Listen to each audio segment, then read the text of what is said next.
webinar titled Managing.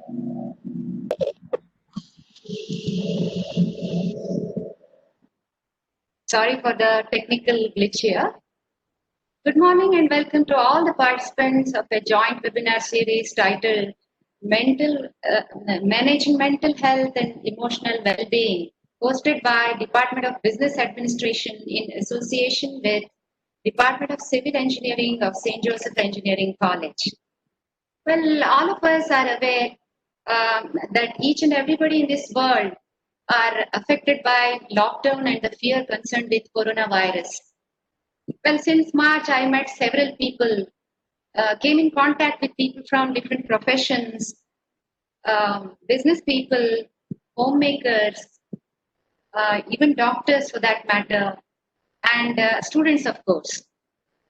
When I asked them how were they, none of them were telling fine or good confidently.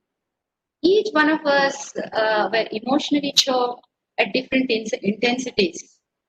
I'm sure even the students community went through a lot of anxiety and uncertainty due to online classes and examinations. We all know one thing, that healthy mind in a healthy body.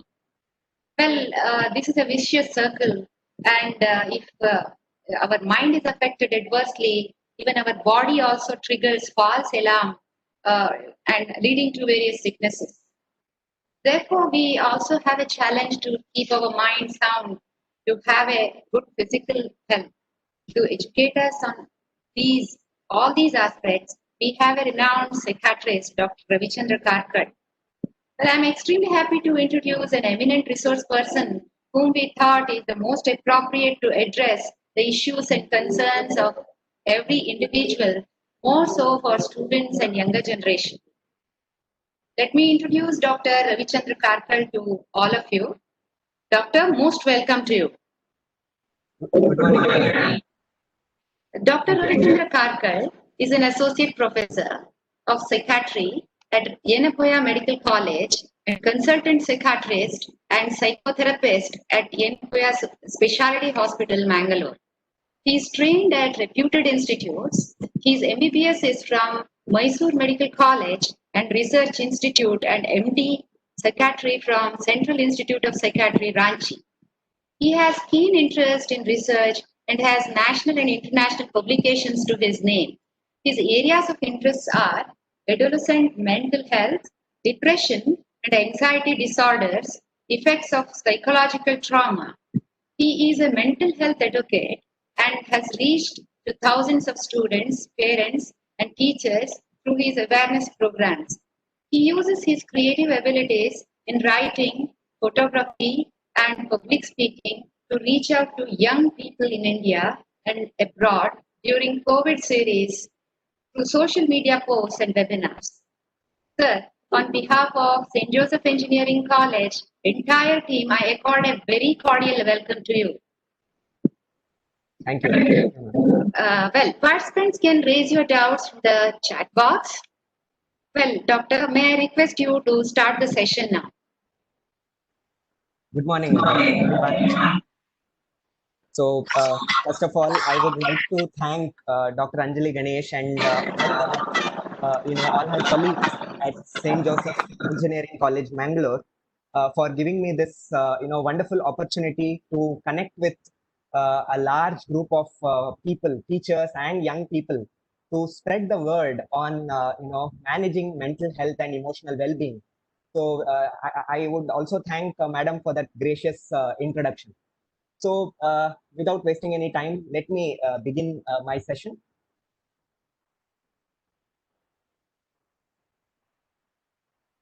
Yes. So all the young people here would definitely acknowledge that, we all crave for that wonderful piece of hardware. When it comes to, choosing a laptop or a PC, we would want, the highest possible RAM, the largest possible storage SSD, the fastest SSD that is available, the 10th generation Intel Core processor. So we all want the cutting edge when it comes to the hardware when we are choosing a laptop or a PC. But just imagine uh, if you try to run this state of the art hardware with Windows XP. I'm pretty sure all of you would get so annoyed if you install Windows XP on this pristine hardware that you have purchased after shelling out a lot of money. So, what I'm trying to tell here is, my friends, that, unless the software is also up to the mark, then definitely all the hardware is of not much use to you. The software dictates your experience as well as the satisfaction that you have, or the efficiency that the hardware can provide you is definitely dictated by the software that the machine is running. One of the problem with software is that Windows update keeps running in the background, and unless there is a problem, you hardly notice any issues with your software or the software on your PC or laptop. But the day when the software breaks down, definitely your workflow gets disrupted like anything. You are not able to probably work on your assignments, you are not able to conduct webinars, you are not able to finish your homework assignments if you are a student. So the day there is a software problem, we start thinking about, oh my god, I should have maintained my computer by updating the Windows every once in a while. Because it runs in the background, we don't really pay too much attention to that. No, why I am using this analogy is, you can apply the same thing to mental health and emotional well-being. So we hardly pay attention to our mental health or emotional well-being in our day-to-day life because it just runs in the background.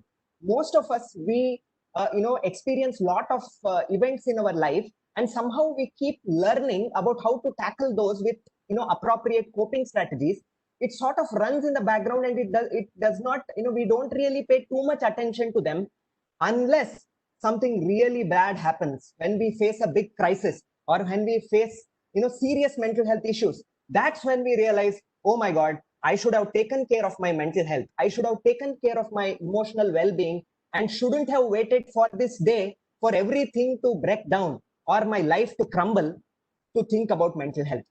So with that, I would, on a lighter note, put this picture. I found this funny, meme on social media. A rare picture of people eating pani puri on the roadside, clicked in 2019 BC, right? So, 2020 has been hailed as the, worst possible year. Many young people, I think, I'm pretty sure, are praying that 2020 somehow ends quickly, right? So, whatever we knew as normalcy or the normal life before 2019 has definitely changed dramatically for most of us. Let me tell you a few stories. 2020, life has changed for so many of us. Be it a student, be it a businessman, be it a teacher. You come from any stream of life, your life has changed like anything. So why we are so worried, or why are we facing so many problems during this coronavirus pandemic?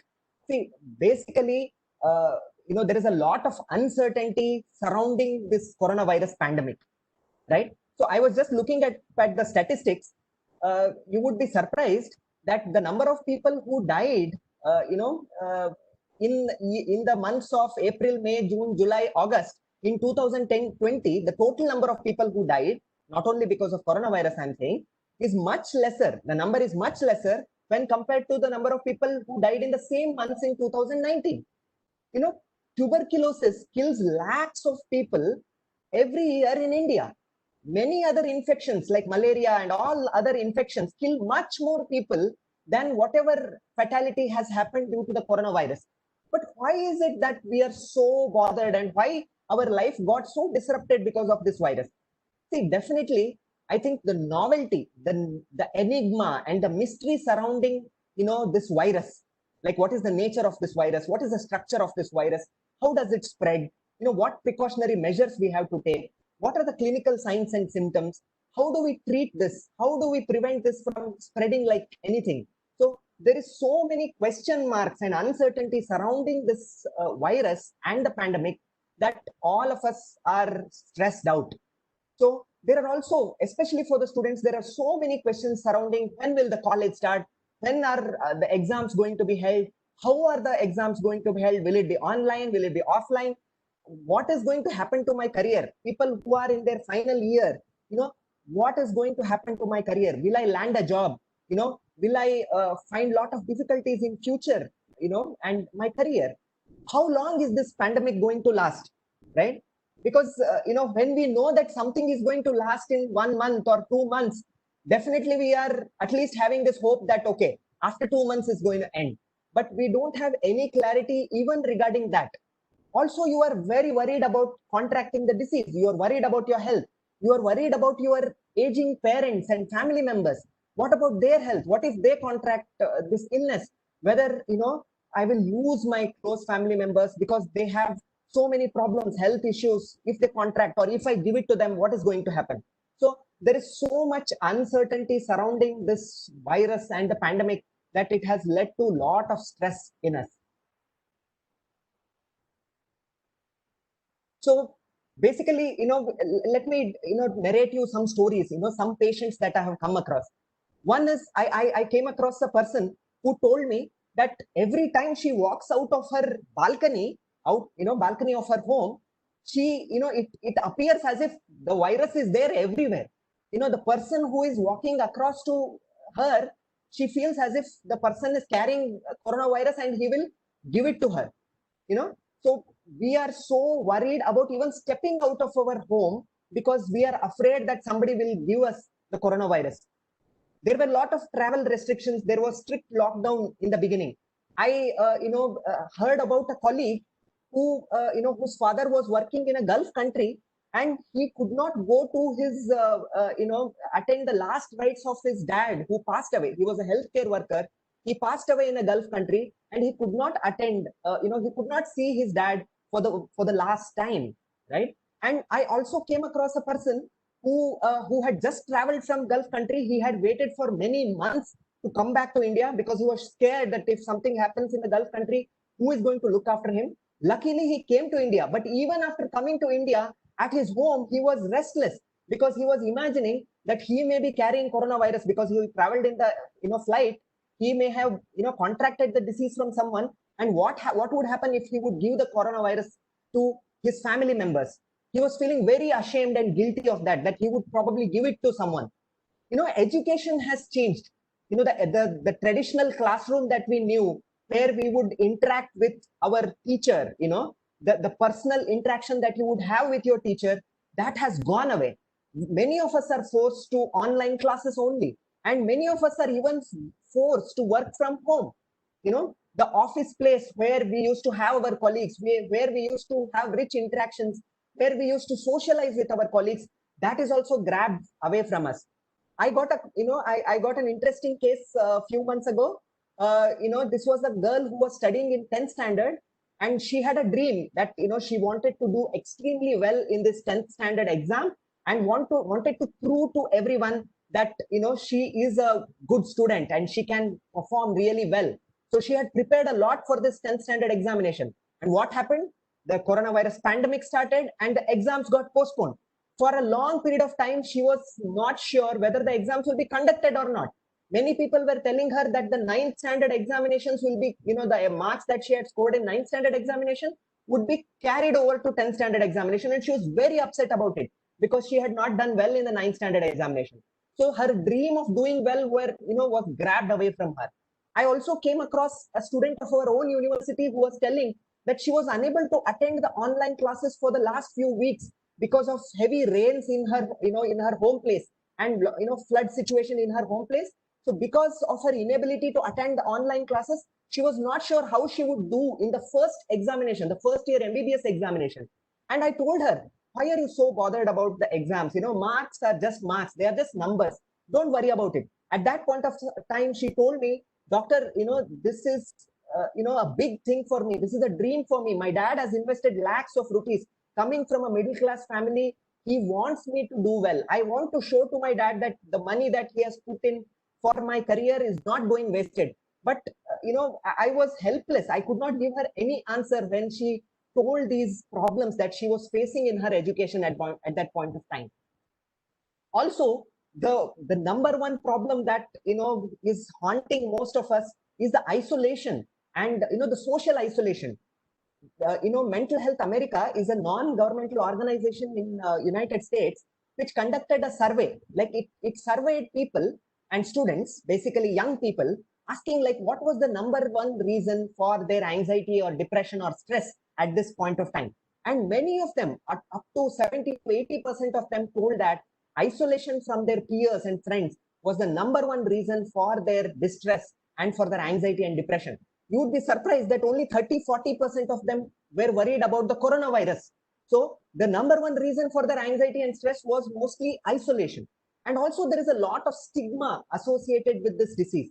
So, many people feel that they cannot disclose about this information. Like if they are diagnosed with corona, they feel very guilty. They feel afraid that they will be looked upon in a very awkward fashion by his family members or even neighbors.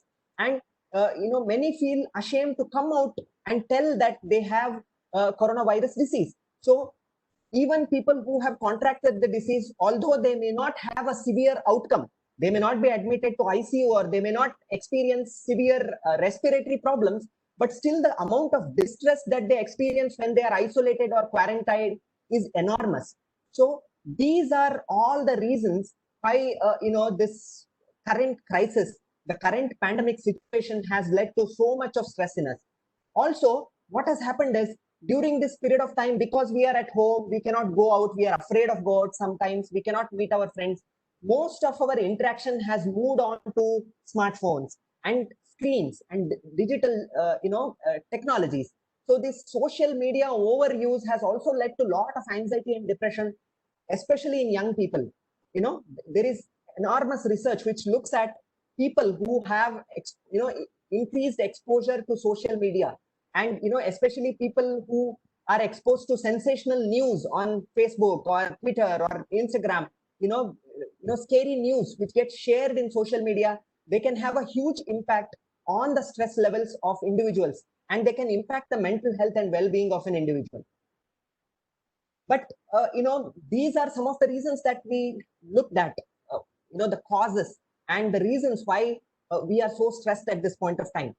But what we have to understand is basically the feeling of anxiety, the feeling of fear that all of us are experiencing at this point of time is very natural and in fact adaptive to a certain extent.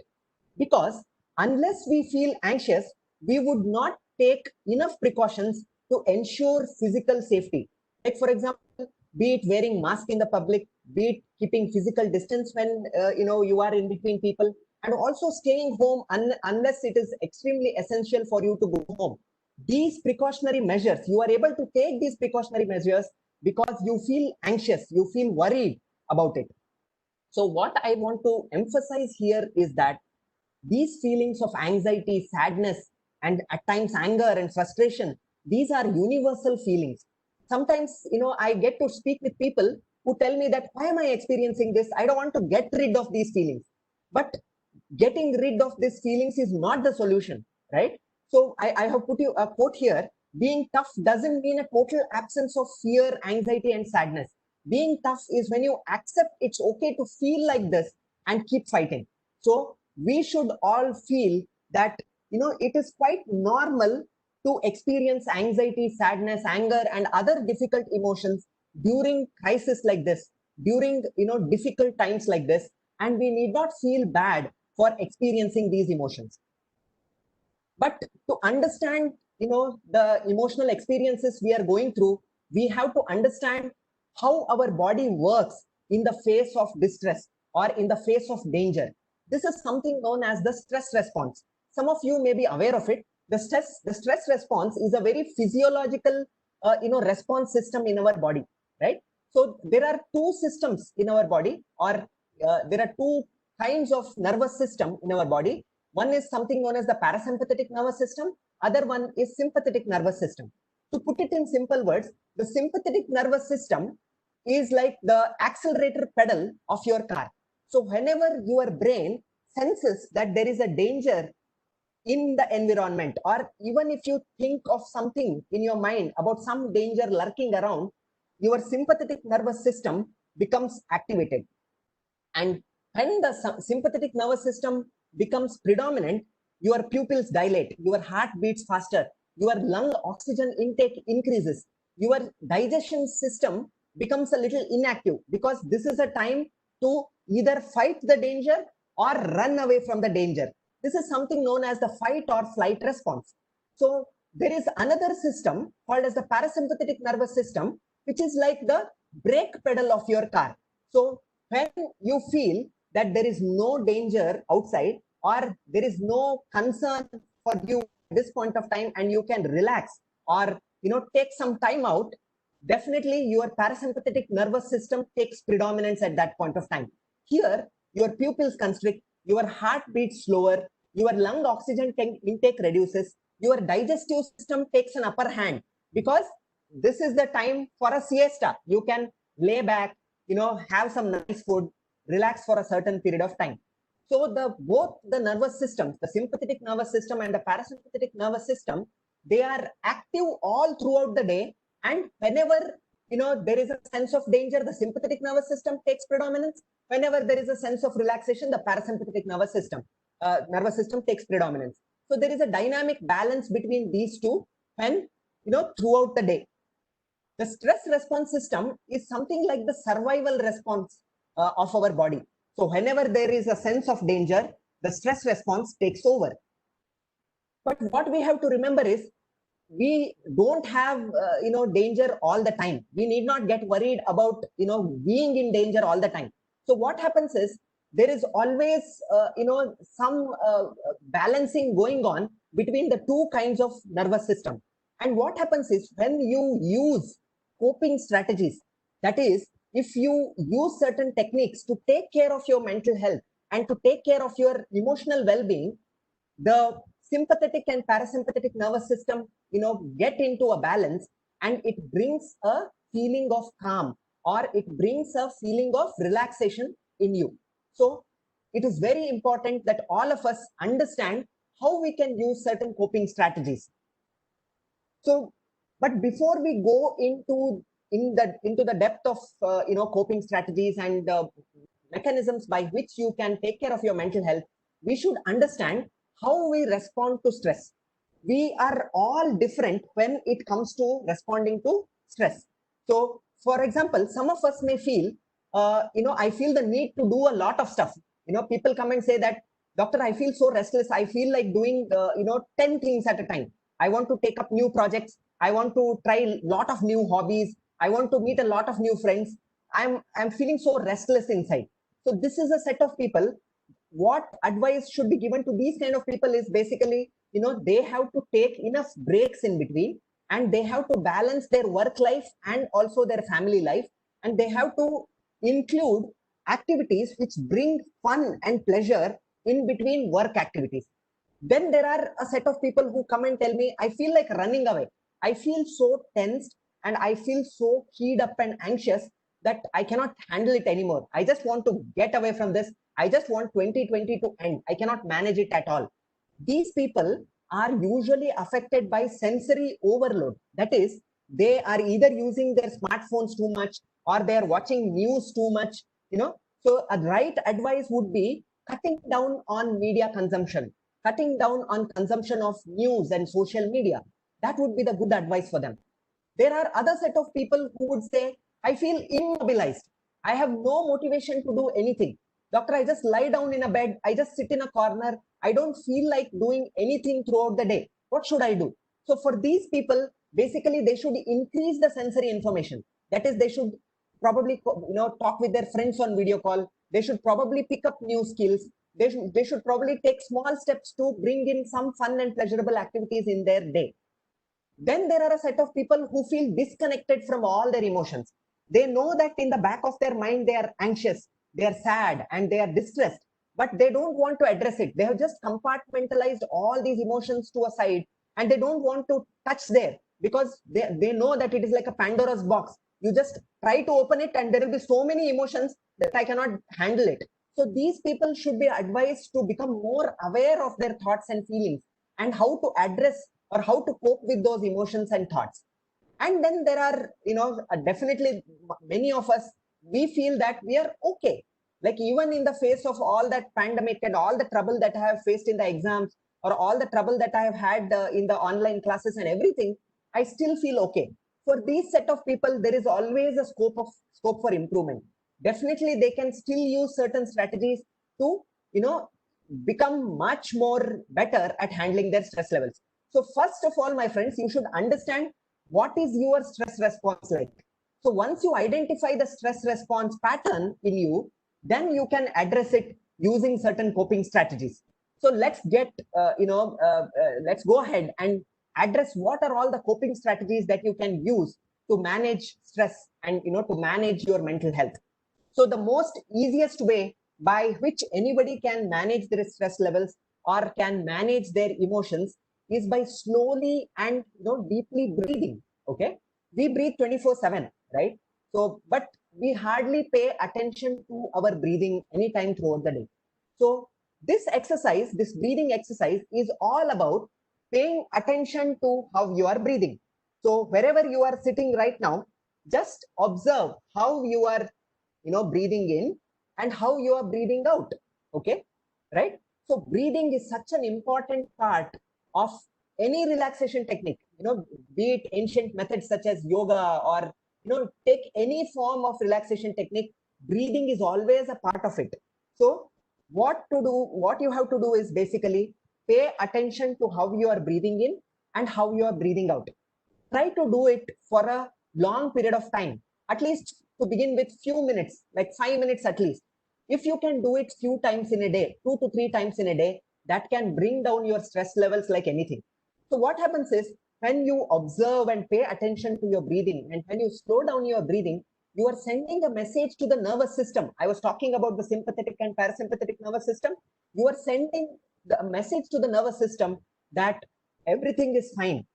I can relax at this point of time. I can manage this problem. I can cope with this problem.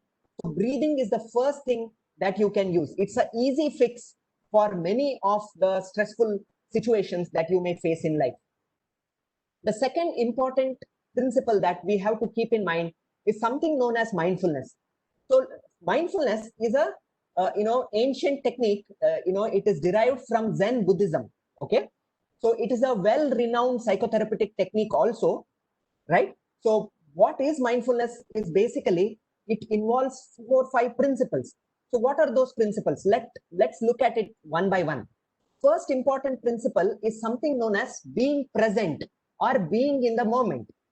So how can you be present or how can you be in the moment? For example, what you can do is whatever activities you are doing throughout the day, try to become completely involved in those activities. For example, if you are having breakfast, completely pay attention to how the food tastes. Okay, how the taste changes in your mouth once you start chewing the food. Okay, or if your mom has brought you hot coffee, how is the aroma of that coffee, or how does it taste when you start sipping on the coffee? Try to enjoy the experience of drinking coffee completely without paying attention to anything else at that point of time. So being present is the first principle. The second principle is becoming aware of our thoughts, emotions, and behaviors, right? So we don't really pay attention to what are the thoughts that are running in my mind, what emotions I am going through, what behaviors am I doing. We don't really pay attention to that. So what you have to do is notice your thoughts. For example, you may be getting a thought that, oh my God, how am I going to land a job? There is, the job market is hit so badly. What is going to happen? Will I get a job? Will I get a good job, which is, I have so much potential, right? So at that point of time, just becoming aware of that thought that is repeatedly coming in your head for the last few days can help you to address that problem. Trying to find a job is basically a problem which you can solve through a methodical way. But if you are not aware that this thought is bothering you, then it can create a lot of turmoil in your mind, right? So basically notice the thoughts, right? And try to address the thoughts, and also try to notice your emotions. For example, I may observe that because there are so many patients with corona in my ward, that I feel so afraid going into the ward. So I can notice this emotion that I am getting anxious. But even though I am becoming anxious, there is no danger. If I wear the PPE kit, there is no danger actually. So I have to take care of all the precautions. Then there is no real danger for me. I can take care of myself. So I have to notice my emotions. Also, I can notice the bodily sensations. For example, I just have to start giving this lecture. I may feel some butterflies in my stomach. I notice those bodily sensations, that okay, I am experiencing some uneasy sensation in my stomach, but that is because my body is preparing me to do well in this lecture. It is not a problem, right? I understand that my body is reacting in this way, but this is my body preparing me to do well, basically, right? So what we can do is we can become more aware, and we can notice our thoughts, emotions, and behaviors. We can label them properly, and we can try to address those emotions. Awareness is the key. Unless you become aware of these emotions and distressing thoughts and emotions, you will not be able to address them. The third important principle in mindfulness is something, it's kindness, basically, right? So these are such difficult times that we all need to be very kind towards ourselves as well as to people around us, right? So how can we become kind? We can become kind by not judging us, or by not judging anybody around us. And we have to be more accepting of ourselves. For example, if you notice a thought in your head that, oh my God, I did not finish the assignment that my teacher had given to me, what happens is immediately you become too critical about yourself. You start, cursing yourself that you are lazy, you are stupid, you could not even complete this assignment that you had planned. At that point of time, that kind of self-criticism is not going to help you. What is probably going to help you is probably a plan to finish the assignment, quickly, and probably apologizing to your teacher, right? So what you have to do is you observe these thoughts with lot of kindness. You be non-judgmental about yourself. Don't judge yourself because you are getting a certain thought or you are getting a certain kind of emotion, and accept whatever thoughts and emotions are coming in your mind at this point of time. Also, when you become aware of these thoughts, and when you are experiencing them non-judgmentally, you also have to let go of these thoughts and feelings. You have to practice the principle of detachment. Don't get too entangled with the thoughts and emotions that are arising in you. You have to understand that all the thoughts in your mind need not be very realistic.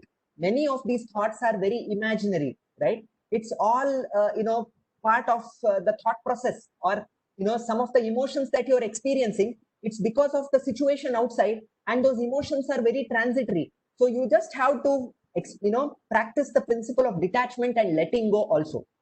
Another thing that my friends is extremely important for all of us, especially in this modern lifestyle, is the practice of slowing down, right? So whenever you feel that you are rushing with things, right? Like for example, I'm so eager to present, and I'm so anxious, I may be rushing with the presentation at times. So I am telling myself that I have to slow down, I have to take a moment, right? So whenever you are sitting in the garden, take some time. Don't rush with walking in the garden.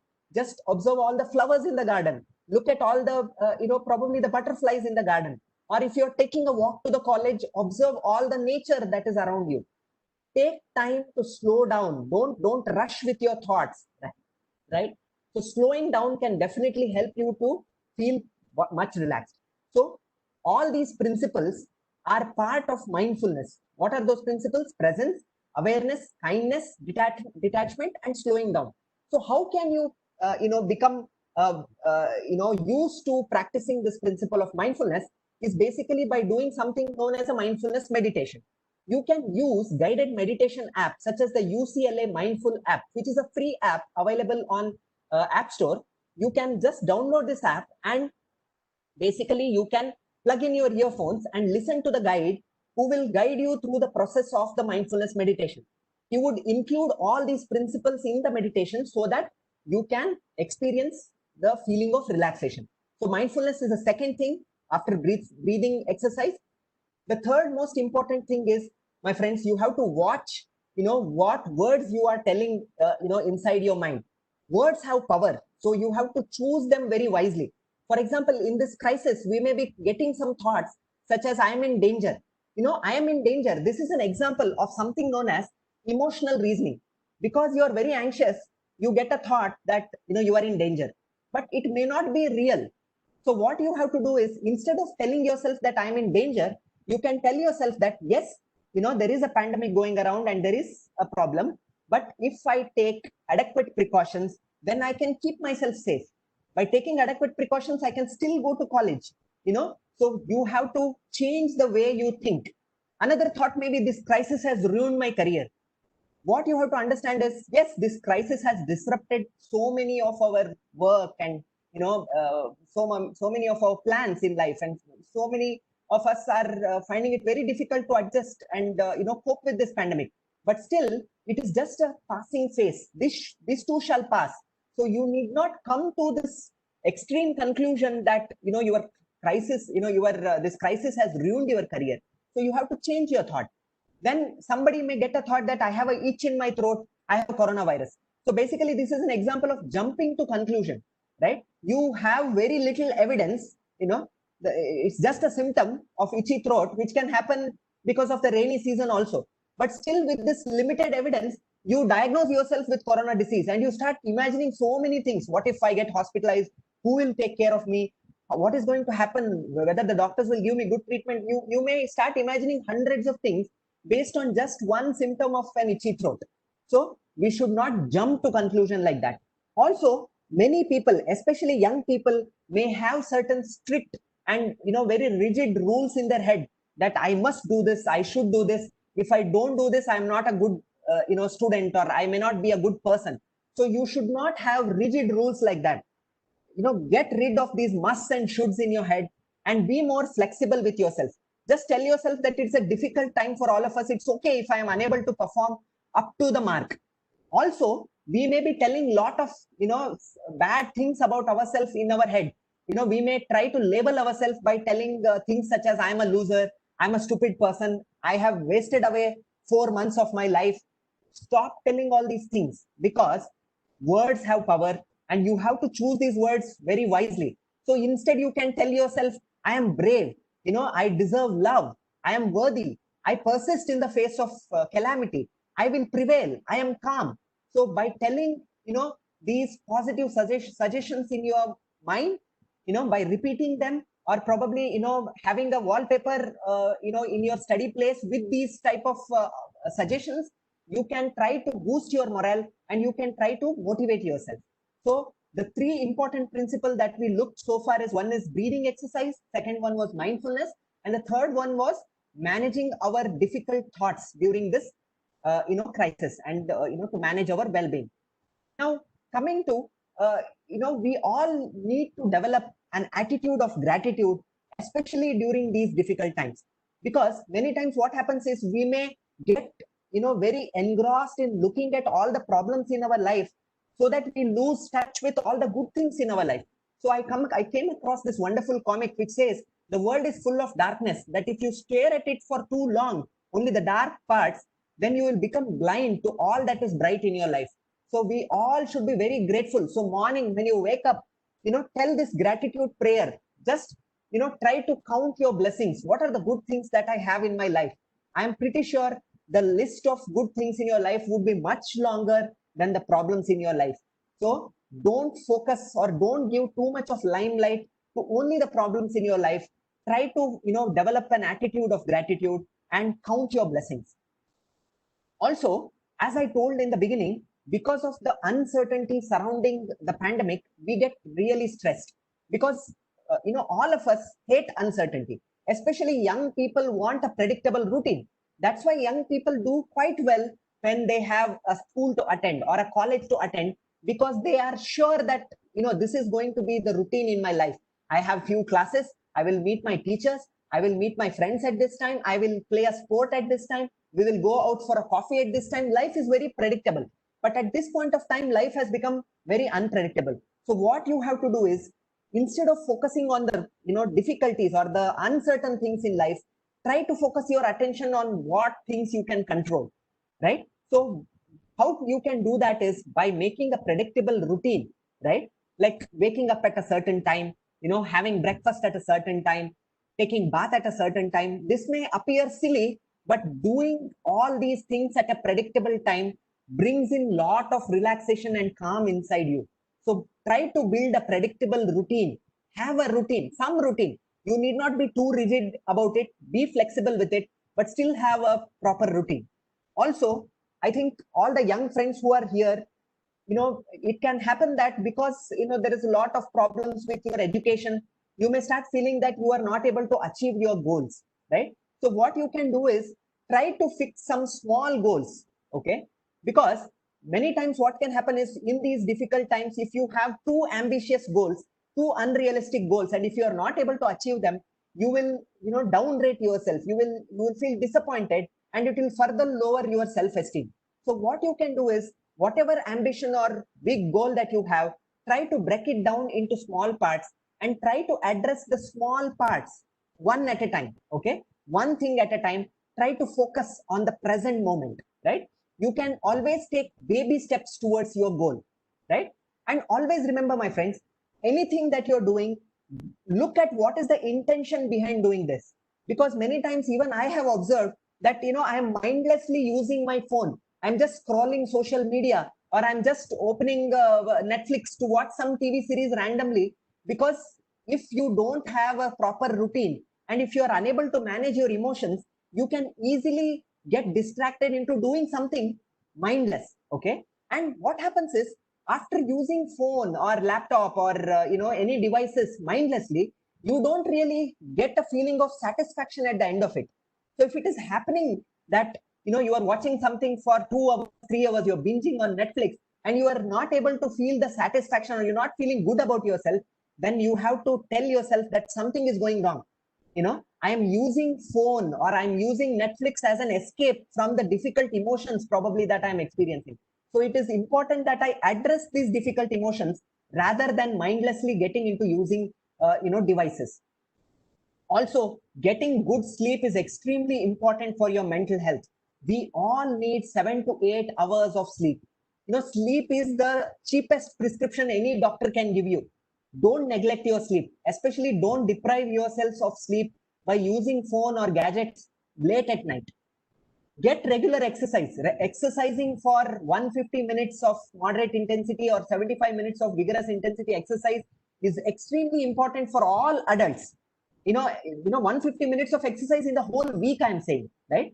So people who exercise definitely have much more better mental well-being and emotional well-being than people who don't exercise at all. Also, many of us may get attracted to alcohol or substances or drugs, cigarettes, tobacco, because we want to get rid of these difficult emotions. Don't use alcohol or drugs as an escape mechanism, because you will get into a vicious cycle where these drugs and cigarettes will become the problem and will cause more mental health problems rather than giving you any solace, right? So don't never accept from your peers an offer to take alcohol or drugs to escape from stress. Always say an assertive no, right? And try to keep socially connected, right? How you can be socially connected is, be open to sharing and listening. Be very kind and empathetic to people around you. Make a video call or a phone call to people, relatives or family members, so that you keep in touch. Because when you have good social connections, when you have meaningful social connections, it can reduce your anxiety and depression, and it can improve your emotional well-being. Also, when we do something, when we learn new skills, or when we make something with our bare hands, when we create something, when we write poetry, or when we make a painting, when we play a musical instrument, when we cook, we definitely feel a lot better about ourselves. It gives us, natural feel good hormones. So what you have to do is engage in new skills or rejuvenate some old skills so that you can have a lot of pleasurable experiences. Reduce your screen time. As I already told you, you should limit your social media consumption. You should limit exposure to news channels, right? Don't keep a tab on the number of deaths or number of cases, like, you would keep tab on cricket scores during the IPL, tournament. Stop doing that. Okay. And always try to take control of how you use your gadgets and how much time you spend using screens, because consumption of media is a very important cause of lot of anxiety and depression in young people. It also disrupts your sleep, so put a limit on that. And also eat healthy. A balanced diet where, it includes fats and oils, it includes cereals and millets like rice, wheat, ragi, it includes fruits, it includes a good proportion of vegetables, especially raw vegetables. It has less sugar, less salt. It includes milk products, vegetable proteins like pulses, and also non-veg proteins such as chicken, meat, and eggs and fish. Eating, what we eat is what we become. So, if you eat healthy, you will also have a healthy brain and a healthy mind. Also try to connect with nature, right? Spending few minutes of time in your garden, or taking a walk in the park by keeping physical distance, or planting some trees in your balcony, looking at the birds and animals around you, or taking care of a pet. When you connect with nature like this, it creates a kind of ambience inside your mind where you feel very good about yourself, right? Also make sure that you focus, you shift the focus from yourself to something else. For example, taking care of an injured bird, taking care of a pet, at home, or taking care of a friend also. If you can volunteer, and connect with, nature, and connect with other people around you, definitely it gives you a lot of, good feelings. And my friends, I urge you, don't ignore the symptoms of mental health issues. For example, some people who are too stressed or who are unable to manage their mental health may have appetite changes, may have agitated behavior, may have reduced interest in work and other pleasurable activities, may have intense fear, may feel helpless, anxious, feelings of worthlessness may be there. They may get irritable, and they may have reckless behavior.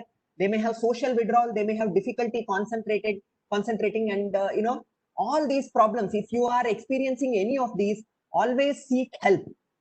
Many of us, we don't seek help because we don't share our vulnerabilities, thinking others will judge us to be weak. But in reality, it's only the courageous who can bare their soul to someone. So always seek help. I have put helpline of our department, Department of Psychiatry, Yenapoya Medical College here. There are also many national and international helplines which you can Google and find out. You can always seek help if you are too stressed, if you are unable to manage your mental health. And all of you who are listening, who are doing quite well in spite of all the stress and problems, and also the teachers, what you can do is you can always help people who are in stress. What you have to do is listen to them, listen with care and empathy without judging the person. Spend time listening with genuinity to people who are in stress. Also inquire about their needs and concerns, validate their feelings, tell them that you understand how they are feeling. Also ensure their safety. If somebody tells that I'm not feeling well and I want to end my life or I want to harm myself, ensure safety first. And also help them to seek access or seek support. So all of you can definitely help to fight stigma surrounding mental health issues, and also help people who are experiencing stress and mental health issues around you. And remember, my friends, it is normal to experience mental health issues. You can take control of your mental health by taking small conscious steps every day for prevention and treatment. So also I would like to stress here, believe that I matter. I am enough. I need not be special. I am imperfect. That's beautiful. So you need not be someone else. Don't compare yourself with someone else. You are, you are enough. Whatever you are, whatever you're doing today is all that you want. So believe that. So, what we did all this while is basically we looked at all the reasons why we are, experiencing stress, why we are feeling distress at this point of time in this present crisis, we also looked at the stress response and what is stress response and how we can address stress and how we can address our mental health using good coping strategies. We looked at, breathing exercises. We looked at mindfulness. We looked at, how we can manage our thoughts by thinking more rationally and being in touch with reality. We also looked at how we can be grateful for things what we have in our life. And also we looked at all the essential things such as good sleep and having good social connections and, being in touch with nature and learning new skills or hobbies and having a predictable routine, how it can all help us to manage our stress levels and how we can take care of our well-being. I would also, I would like to end my presentation with two poems that I have written. One is called Impermanence. The virus has made us realize our fragility, the transience of our life, and the certain mortality. If that shackles you with the fear of dying, the virus has won. But if it frees you to live each day fully, your new life has begun. The other poem is something called as Chrysalis. You know that Chrysalis is the stage just before the butterfly comes out. So I am in a shell right now. I feel safe like this, but it's just a passing phase. I will emerge stronger and beautiful. My time is gonna come. We all should believe that we are enough. We are going to cope with this. We are going to prevail over this situation, and good times are definitely going to come. And we need to just take small and conscious steps towards our well-being. Thank you so much for patient listening, and I would be happy to address questions from viewers. Well, thanks a lot, Doctor. It was a real enlightening talk from you, and especially the poems that you presented in the end are really enlightening to all of us. Let us take up questions, Doctor, now. Harish Shetty has asked a question.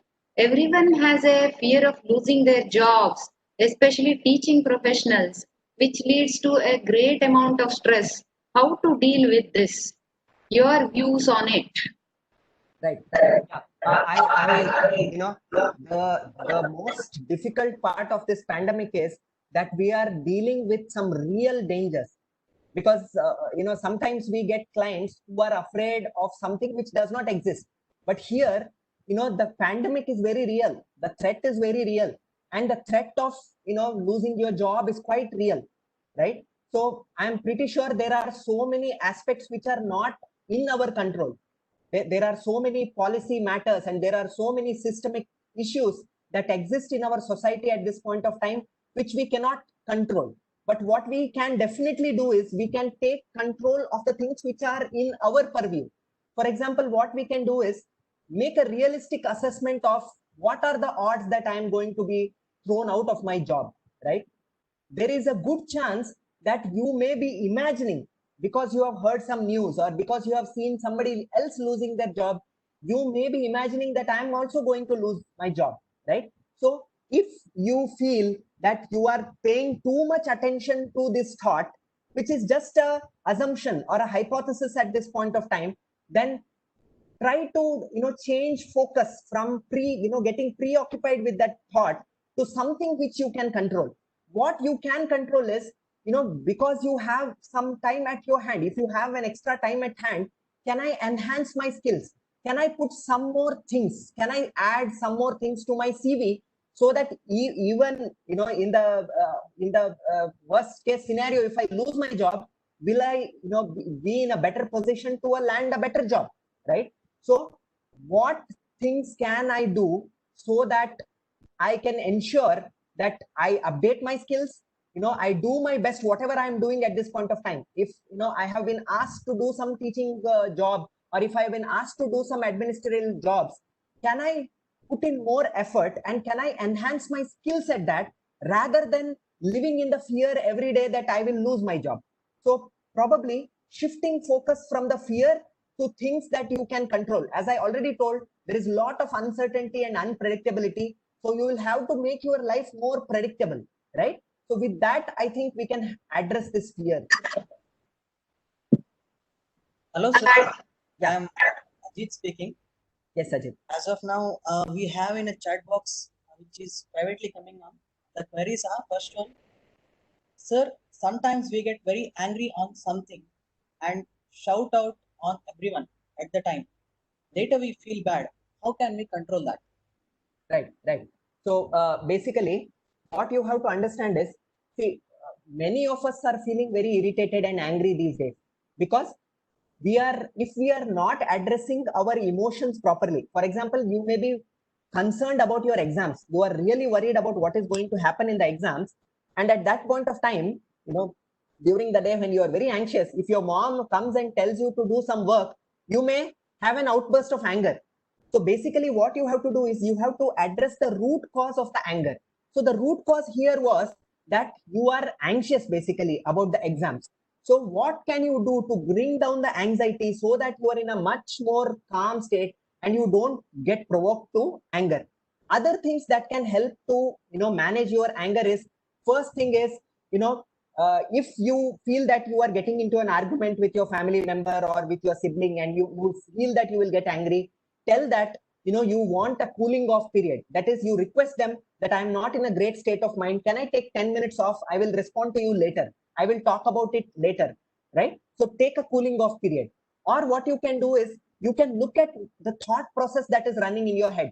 For example, you may be getting a repeated or a cyclical thoughts, such as why does my mom always point out my mistakes? If you keep telling this thought, it is not very realistic to think that your mom always points out your mistakes. She points out your mistakes, but she also tells good things about you, right? So, but in your mind, you may be repeatedly telling that my mom always points out my mistakes, my mom always points out my mistakes, and that thought itself leads to a lot of anger in you. So if you have such thoughts, such repeated thoughts are coming in your mind, try to distract your mind from those thoughts and try to correct those thoughts, as I did in the example that I told. The third thing is, try to look at this situation from the other person's point of view. For example, if you forget for a moment that I am myself, and I put myself into my mom's place and think about all the jobs that she has done throughout the day. For example, it is Ashtami, and right from 5:30 in the morning she has been doing one thing after the other, and that's why she is asking me to clean the dishes. So if you think from the other person's point of view, your anger comes down. So the three basic principles that I told, one is take a cooling off period. Tell yourself that I have to pause. If I'm getting very angry, I have to stop for a moment, take some moment to answer, right? Second thing was, look at any repeated thoughts that are coming in your head and try to address those thoughts. Look at it very rationally. Third thing is, think from the other person's perspective. With these three simple hacks, you can definitely try to control your anger, and also look at the source of the anger and try to correct the source of the anger. Yes, Ajit. Well, Doctor, I have a question here. Yes. When you spoke about sympathetic nervous system and parasympathetic nervous system, I just started introspecting on that. There are people who are very active in their parasympathetic nervous system only. All the time relaxing, all the time sleeping, all the time doing the work slowly, eating slowly. What will be the impact of such actions on their physical health? Right. Yeah, I think, I would say the other way around is much more problematic, but we'll try to address this. You are correct, ma'am. Some people are primed to have a, longer stress response. For example, I'll tell you, if, when we are talking with a person, we don't know what is the past of that person. For example, he may have had a really bad childhood. He may have seen a lot of domestic violence growing up as a child. He may have experienced some abuse in some form, or neglect in some form when he was a child. So if somebody has difficult or traumatic childhood experiences like this, it primes them to a response system, a stress response system, where their sympathetic nervous system is very active all the time. This is a more common problem rather than the other way around that you told, that some people are too chill and too relaxed, too laid back. They are not bothered about lot of stuff. See, this is something which is inherent in our personality, and definitely it is decided by how is our experiences, how were our experiences growing up and in our childhood. And definitely, if you are a person, if you feel that at times you are too laid back, and you are not too proactive about handling things in your life, definitely that is going to lead to piling up of things, and eventually you will experience stress one or the other day. So you may be laid back all throughout the 6 months, but at the end of 6 months, when you have to give the exam or when you have to face the exams, definitely it is going to create lot of turmoil in your mind. So it is always good to be physically active, to be more proactive about the problems in your life, right? So what you have to do is, as I told you, have a certain plan in your mind, have small goals in your head, and always try to address those small goals, right? Being proactive is very important at this point of time. You cannot you cannot be at the other end of the spectrum where you are not bothered about anything that is happening in your life, right? So that's how somebody can address these issues now. Thank you, Doctor. Here we have several questions posed by the participants. These two questions are on similar lines posed by Shrikara Kaluraya and Fayaz Aman. How to overcome negative emotions and being always motivated is a question of Shrikara. And Fayaz Aman asks a question. I have one question. When something goes wrong in life or at work, I think very negatively. I imagine bad things which may not going to happen when the things go wrong. Can you please tell me how to control it? Right.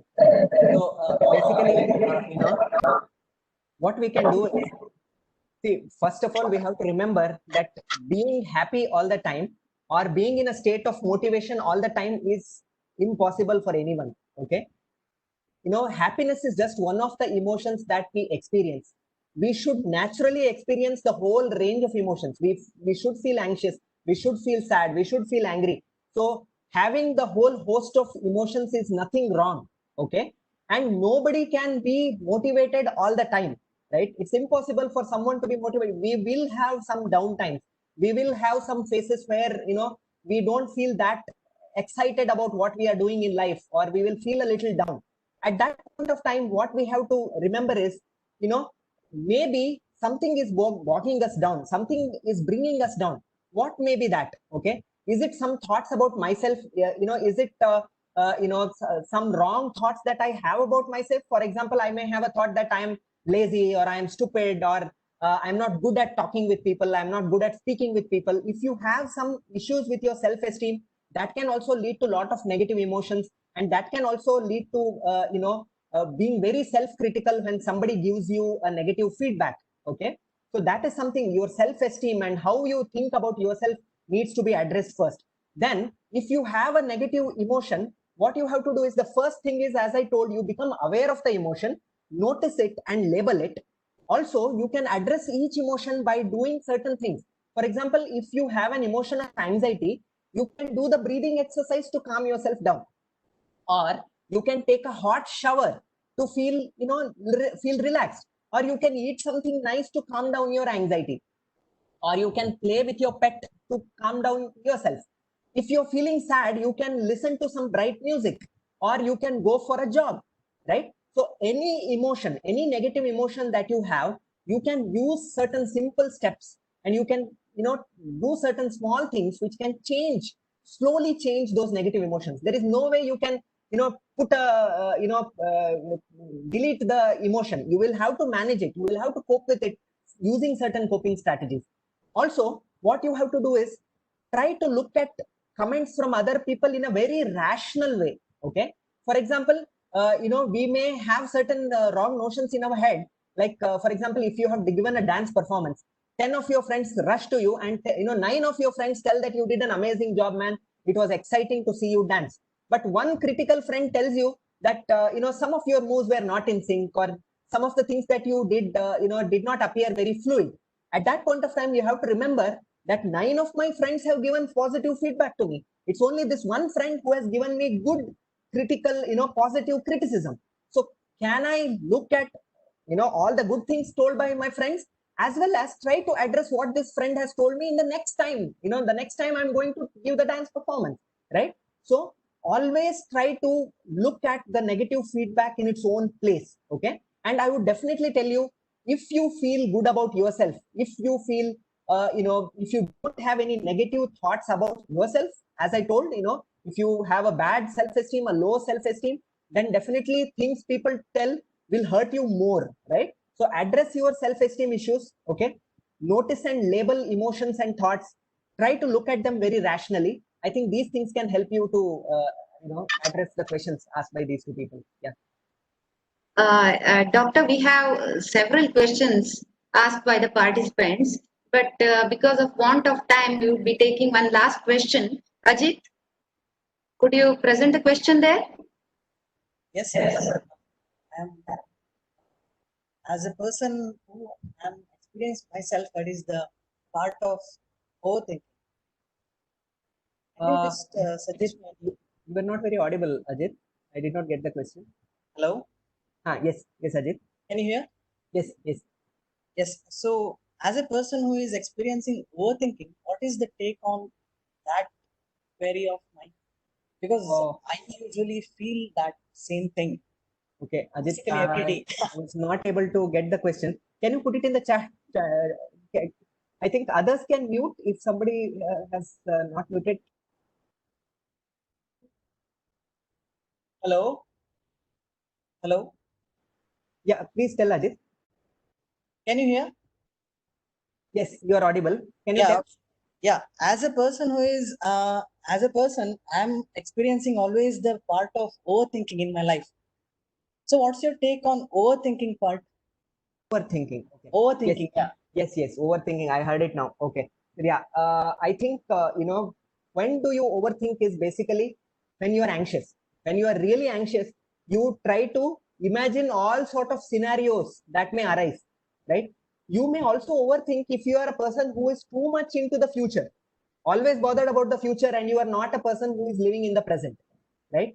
So, for example, if you have to go and give an exam, you may completely get completely preoccupied with what questions may be there. How am I going to answer those questions? Will there be difficult questions? Will I remember whatever I have read?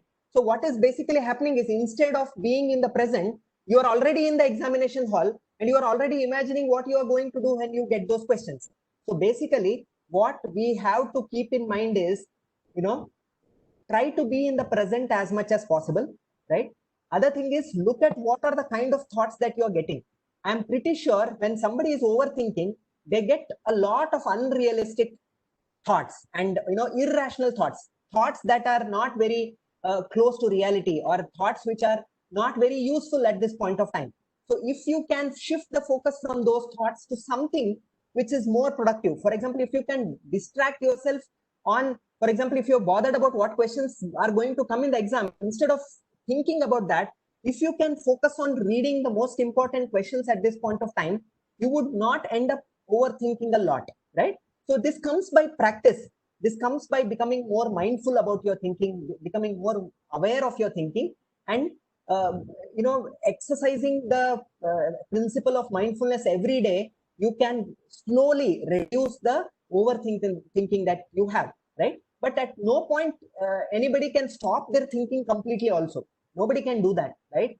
So your mind is designed in such a way that it will probably try to analyze everything that is necessary to prepare you for doing well, right?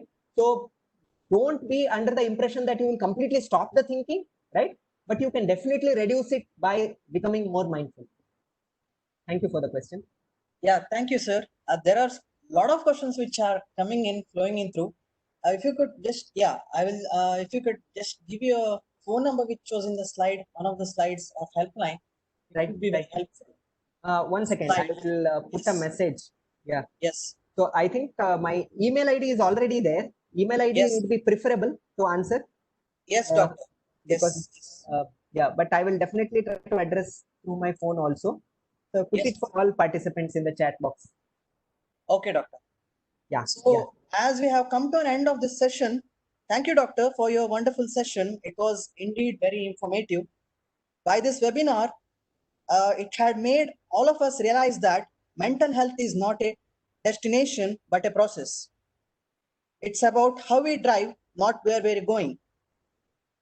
So in conclusion, all we could do is to maintain our mental health and just go with the flow and just say all is well. Thank you, doctor. Thank you so much, Ajit and Dr. Anjali Ganesh, for giving me this opportunity. And all of you who were there for the session and asking these wonderful questions. I had a real good time interacting with all of you. Thank you. So we will end the session now. Thank you, doctor. Thank you. Thank you so much.